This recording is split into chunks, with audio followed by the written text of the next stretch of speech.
ఓం శ్రీమాత్రే నమః ఛానల్లోకి స్వాగతం అండి. తులారాశి వారికి అదృష్ట సమయం వచ్చేసింది. ఎంతో కాలంగా మీరు ఎదురు చూస్తున్న 5 శుభవార్తలను ఈ నెల 26వ తారీఖు తర్వాత వినబోతున్నారు. ఈ శుభవార్తలు మీ జీవితంలో ఆనందాన్ని తీసుకువస్తాయి. మరి ఈ నెల 26వ తారీఖు తర్వాత తులారాశి వారు వినబోతున్న ఆ శుభవార్తలు ఏంటి? ఈ శుభవార్తలు వినడానికి ముందు మీరు ఎటువంటి ప్రవర్తన కలిగి ఉండాలి? ఎవరితో మీరు జాగ్రత్తగా ఉండాలి? అలాగే ఏ దేవతారాధన చేయాలి అనే అంశాలతో పాటుగా తులారాశి వారి గురించి కొన్ని ఆసక్తికరమైన విషయాలను ఈ వీడియోలో మనం వివరంగా తెలుసుకుందాం. కానీ అంతకంటే ముందుగా మీరు కనుక మన ఛానల్ని ఇప్పటి వరకు సబ్స్క్రైబ్ చేసుకోకపోతే వెంటనే సబ్స్క్రైబ్ చేసుకుని పక్కనే వచ్చిన బెల్ ఐకాన్ నొక్కి ఆల్ సెలెక్ట్ చేసుకుంటే మేము ఇలాంటి వీడియోస్ అప్లోడ్ చేయగానే ముందుగా మీకు నోటిఫికేషన్ వస్తుంది. అలాగే వీడియో ఎక్కడా కూడా స్కిప్ చేయకుండా చివరి వరకు చూస్తేనే మేము ఏం చెప్తున్నామో మీకు పూర్తిగా అర్థమవుతుంది.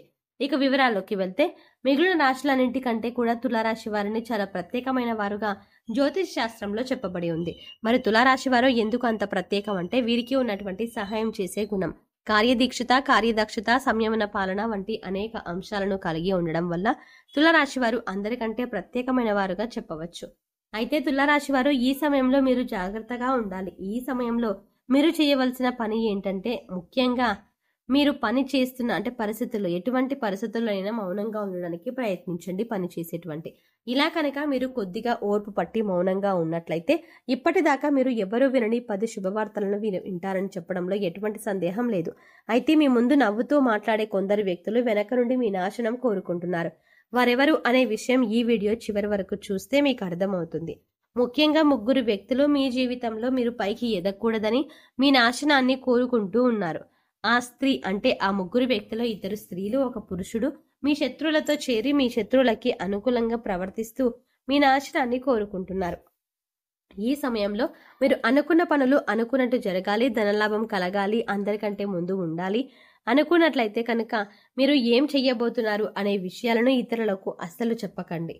మౌనం వహించండి. ఎందుకంటే మీరు జీవితంలో ఎదగడం ఇష్టం లేని వారు ఖచ్చితంగా మీ మాటలు వింటే మీ నాశనాన్ని కోరుకుంటారు. అంతేకాదు ఈ సమయంలో మీరు ఈ కొన్ని జాగ్రత్తలు పాటించినట్లయితే ఖచ్చితంగా మీరు శుభవార్తలను వింటారు. అంతేకాదు ఏ ఒక్క దేవుణ్ణి ప్రార్థిస్తే 2 దేవుళ్ళ అనుగ్రహం కలుగుతుందో మీకు తెలుసా? అదేనండి, రాముణ్ణి ప్రార్థిస్తే హనుమంతుల వారిని ప్రార్థించినట్టుగానే భావించి అతను మన పైన అనుగ్రహాన్ని చూపిస్తారు.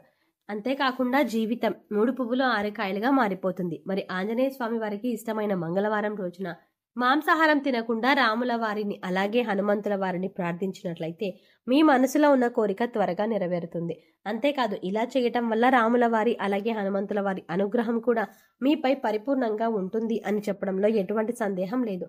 ఇక అనేక రకాలుగా శని దోషాలతో బాధపడేవారు ఏలినాటి శని, అర్ధష్టమ శని, అష్టమ శని అలాగే అర్ధమ శని ఇలా అనేక రకాలుగా శనితో కలిగే ఎటువంటి దోషాల నుంచి బయటపడాలి అంటే మంగళవారం నాడు ఆంజనేయ స్వామి వారిని పూజ చేసుకోకుండా విశేషంగా పూజించాలి. మరి ఇటువంటి స్వామివారి పూజ చేసేటప్పుడు మాంసాహారం తినకుండా చేసేటువంటి విశేషమైన ఫలితాన్ని మీరు పొందుతారని పండితులు చెప్తున్నారు. ముఖ్యంగా ఉదయాన్నే భోజనం చేయడానికి ముందే పూజ ముగించుకుంటే మంచిదని తెలియజేస్తున్నారు.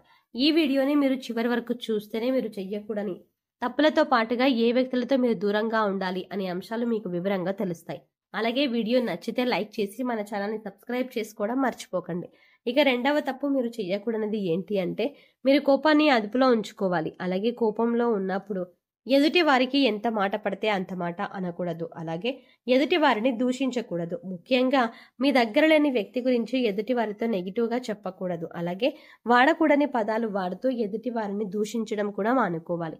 ఎప్పుడైతే మీరు వాడకూడని పదాలు వాడతారో అది ఇంట్లో కానీ మీరు పనిచేసే సంస్థల్లో కానీ ఇరుగు పొరుగు వారితో కానీ ఎక్కడైనా సరే ఇలా వాడినట్లయితే కనుక ఇలాంటి పదాలు వాడినప్పుడు లక్ష్మీదేవికి ఆగ్రహం కలుగుతుంది, మిమ్మల్ని వదిలి వెళ్ళిపోతుంది. అప్పుడు మీరు పేదరికంలో అనుభవించవలసి వస్తుంది. ప్రత్యేకించి ఈ సమయంలో మౌనంగా ఉండాలి. ఈ జాగ్రత్తలు తీసుకుంటే కనుక ఈ రాశి వారు ఈ సమయంలో శుభవార్తలను ఖచ్చితంగా వింటారు. మీరు అనుకున్న పనుల్లో విజయాన్ని కూడా సాధిస్తారు. మిమ్మల్ని ఎవరైనా రెచ్చగొట్టినా సరే అనుకుడని మాటలు అని మిమ్మల్ని ఆవేశపరిచినా కూడా మీరు ఈ సమయంలో మౌనంగా ఉండటం వల్ల అనేక ప్రయోజనాలని పొందుతారు అనడంలో ఎలాంటి సందేహం లేదు. కొద్దిగా ఓర్పు వహించినట్లయితే కనుక జీవితంలో మీరు శుభవార్తలను వింటారు. అంతేకాదు మీరు జాగ్రత్తగా ఉండవలసిన ఇంకొక అంశం ఏంటంటే అందరినీ నమ్మి మీరు డబ్బుని గప్పుగా మీరు డబ్బుని అప్పుగా ఇచ్చినట్లయితే కనుక మీకు డబ్బు తిరిగి వచ్చే అవకాశాలు చాలా తక్కువగా ఉంటాయి. ఈ విషయాన్ని మీరు గమనించాలి. ఎందుకంటే ఎవరిని పడితే వారిని నమ్మే డబ్బు ఇచ్చినట్లయితే మీ అనవసరాలకు డబ్బు లేక మీరు చివరికి ఇబ్బంది పడవలసి వస్తుంది. మనకి ఉన్నంతలో దానం చేయడం, హెల్ప్ చేయడం తప్పు కాదు. కాకపోతే మనం చెయ్యలేని సమయాన్ని కూడా మీ భుజాల మీద వేసుకొని చేయడం వల్ల మీరు చిక్కుల్లో పడే అవకాశం ఉంటుంది. ఈ విషయాన్ని మీరు గమనించాలి. ఇక ఆర్ అనే అక్షరంతో పేరు మొదలయ్యేవారు ఎవరైనా ఉంటే అటువంటి వ్యక్తుల వల్ల మీ జీవితంలో కష్టాలు అధికంగా వస్తాయి. కాబట్టి అటువంటి వ్యక్తులు ఎవరో మీరు పరిశీలించి అభ్యర్థులకు మీరు దూరంగా ఉండడం మంచిది అని సూచించడం అయినది. అలాగే కష్టాల్లో ఉన్న వారికి మీరు వీలైనంతగా సహాయం చేయండి. మీరు మీ అదృష్టాన్ని పొందవచ్చు. అంతేకాదు ఈ రాశి వారు ఎవరినైనా మంచి పొజిషన్కి తీసుకువెళ్ళాలి అనుకుంటే అలా చేసే శక్తి ఈ రాశి వారికి ఉంటుంది. వీరికి ఉన్న పలుకుబడిని ఉపయోగించి వీరికి కావాల్సిన వాళ్ళని అందలం ఎక్కించగలుగుతారు. మీరు ఎవరిని కూడా గుడ్డిగా నమ్మకూడదు. మీకు ఏదైనా కష్టం వచ్చినా ఎదుటి వారితో చెప్పడం కంటే కూడా ఆ దేవుడి వద్ద చెప్పుకోవడం అనేది చాలా మంచిది. అంతేకాదు ఒక రకంగా దేవుడి దగ్గర చెప్పుకోవడం వల్ల మీ కష్టాలను దేవుడు తీరుస్తాడు. ఎందుకంటే ఈ సమయంలో మీకు దైవబలం కూడా అండగా ఉంది. ఇక మీలో ఉండే నెగిటివ్ ఆలోచన కారణంగా, అంటే నేను చేసే పనిలో విజయం సాధిస్తానా లేదా, నేను పనిని కరెక్ట్గా చేస్తున్నానా లేదా అని ఆలోచనతో ఉండడం వల్ల మీరు చేసే పనిలో పొరపాటు జరిగే అవకాశం ఉంటుంది.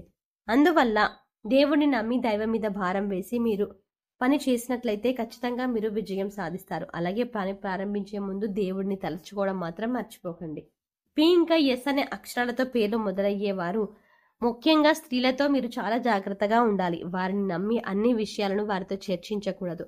అంతేకాదు వారికి ఎంత దూరంగా ఉండాలో అంత దూరంగా ఉంటే అంత మేలు జరుగుతుంది.